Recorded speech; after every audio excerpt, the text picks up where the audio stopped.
Το μυστικό της φιλίας. Μια μεγάλη ιστορία για το να είσαι φίλος. Στο ξέφωτο του λιβαδιού των χρωμάτων ζούσε ένα μικρό κοάλα που λεγόταν Τίτο. Ήταν ήσυχος, σκεπτικός και του άρεσε να παρατηρεί τα σύννεφα. Όμως ένιωθε μόνος. Μια μέρα βρήκε ένα παλιό σημειωματάριο κάτω από μία πέτρα. Στην πρώτη σελίδα έγραφε: «Ο Τίτο ξεκίνησε ένα ταξίδι για να ανακαλύψει τι σημαίνει να έχεις φίλους. Πρώτη στάση. Η αποστολή της Μυρμηγκίνας». Η Μυρμηγκίνα Ζέλια κουβαλούσε ένα φύλλο 10 φορές μεγαλύτερο από το σώμα της.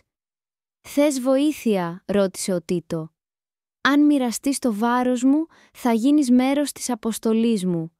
Δεν είναι απλώς ένα φύλλο, είναι το φαγητό για όλη την οικογένειά μου». «Τότε δεν υπάρχει λόγος να το κουβαλάς μόνη σου». «Είμαι εδώ». Έσπρωξαν μαζί το φύλλο μέχρι τη φωλιά. Η Ζέλια χαμογέλασε. «Ξέρεις, δεν είναι πολλοί που προσφέρονται χωρίς να τους το ζητήσεις. Η φιλία είναι να βοηθάς χωρίς να ρωτάς γιατί και χωρίς να περιμένεις ανταλλάγματα». Δεύτερη στάση, το γράμμα της Κουκουβάγιας. Η Κουκουβάγια Ορφέα έγραφε ένα γράμμα σε κάποιον που είχε να δει χρόνια. «Δεν ξέρεις αν θα σου απαντήσει?» ρώτησε ο Τίτο. «Όχι, αλλά αυτό δεν έχει σημασία. Μερικές φορές το να πεις μου λείπεις είναι αρκετό. Δεν φοβάσαι ότι θα σε ξεχάσει?» «Ίσως, αλλά η φιλία δεν είναι ανταλλαγή. Είναι προσφορά. Είναι να δίνεις κομμάτι από την καρδιά σου χωρίς να μετράς την ανταπόκριση». Ο Τίτο έγραψε κι αυτός ένα γράμμα σε κάποιον που του έλειπε. Η φιλία είναι να θυμάσαι κάποιον, ακόμα κι όταν δεν είναι κοντά, και να του το λες. Τρίτη στάση, το παιχνίδι της Αλεπούς. Η Αλεπού Ρόζα έπαιζε μόνη της με ένα κουτί γεμάτο κουμπιά. «Τι είναι αυτό?» ρώτησε ο Τίτο. «Είναι το παιχνίδι μου, δεν έχει κανόνες. Κάθε κουμπί είναι μια ιστορία». «Θες να φτιάξουμε κανόνες μαζί?» «Ναι. Ας πούμε ότι το κόκκινο κουμπί είναι για γέλιο, το μπλε για χορό και το πράσινο για αγκαλιές». Έπαιξαν για ώρες γελώντας με κάθε κουμπί που έπεφτε. Δεν ήξερα ότι η φιλία μπορεί να είναι τόσο δημιουργική. Η φιλία είναι να φτιάχνεις τον κόσμο από την αρχή, μαζί, και να γελάς με κάθε ανατροπή. Τέταρτη στάση, η σιωπή του βατράχου. Ο βάτραχος Μήλο καθόταν πάνω σε έναν βράχο και κοιτούσε το νερό.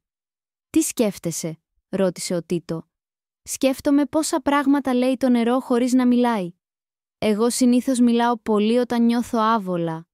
Δεν χρειάζεται να μιλάμε για να είμαστε μαζί. Μερικές φορές η σιωπή είναι πιο δυνατή από τις λέξεις. Κάθισαν δίπλα-δίπλα χωρίς λέξεις. Η φιλία είναι να μοιράζεσαι τη σιωπή χωρίς αμηχανία και να νιώθεις ότι δεν χρειάζεται να εξηγείς τον εαυτό σου». Πέμπτη στάση, η έκπληξη της μέλισσας. Η μέλισσα Λίλη έφτιαχνε έναν μικρό κήπο με λουλούδια που δεν υπήρχαν στο δάσος. «Για ποιον είναι?» ρώτησε ο Τίτο. «Για κάποιον που δεν ξέρει ακόμα ότι είναι φίλος μου». «Δηλαδή δεν τον έχεις γνωρίσει?» «Όχι, αλλά όταν το γνωρίσω θέλω να του δείξω ότι τον περίμενα». Ο Τίτο φύτεψε ένα λουλούδι και έγραψε το όνομά του δίπλα. Η φιλία είναι να προσφέρεις πριν καν σε γνωρίσουν και να ελπίζεις ότι κάποιος θα νιώσει το καλωσόρισμα. Έκτη στάση, το μονοπάτι της χελώνας. Η χελώνα Τέρι περπατούσε αργά σε ένα μονοπάτι γεμάτο πέτρες. «Δεν κουράζεσαι?» ρώτησε ο Τίτο. «Κουράζομαι, αλλά κάθε βήμα με φέρνει πιο κοντά σε κάποιον που με περιμένει. Θες να περπατήσουμε μαζί? Αν έρθεις μαζί μου, ο δρόμος θα γίνει πιο μικρός και πιο όμορφος». Περπάτησαν μαζί μέχρι το τέλος του μονοπατιού. Η φιλία είναι να μην κοιτάς το ρολόι, αλλά τον σύντροφο και να χαίρεσαι τη διαδρομή. Έβδομη στάση, το τραγούδι του κοτσιφιού. Ο κοτσιφός Νίνο τραγουδούσε ένα μελωδικό σκοπό. «Είναι δικό σου?» ρώτησε ο Τίτο. «Όχι, το έμαθα από έναν φίλο που έφυγε. Κάθε φορά που το τραγουδώ είναι σαν να είναι δίπλα μου. Μπορείς να μου το μάθεις?» «Φυσικά. Και όταν το τραγουδάς, θα είμαστε κι εμείς συνδεδεμένοι». Ο Τίτο έμαθε το τραγούδι και το τραγούδισαν μαζί. Η φιλία είναι να κρατάς ζωντανή τη μνήμη μέσα από τη μουσική και να τη μοιράζεσαι. 8η στάση. Το μυστικό του σκύλου. Ο σκύλος Μπρούνο είχε κρύψει κάτι κάτω από ένα δέντρο. «Τι είναι εκεί?» ρώτησε ο Τίτο.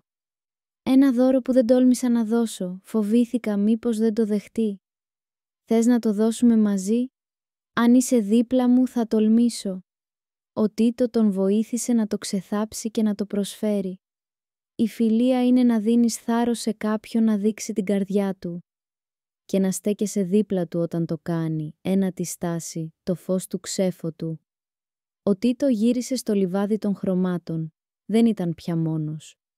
Είχε γράψει στο σημειωματάριο «Το βράδυ, όλα τα ζωάκια ήρθαν και κάθισαν γύρω του. Δεν υπήρχε μουσική, ούτε φώτα, μόνο χαμόγελα. Καληνύχτα μικρέ Τίτο, καληνύχτα μικρέ χτίστη της φιλίας. Ο κόσμος γίνεται πιο αληθινός όταν τον μοιράζεσαι».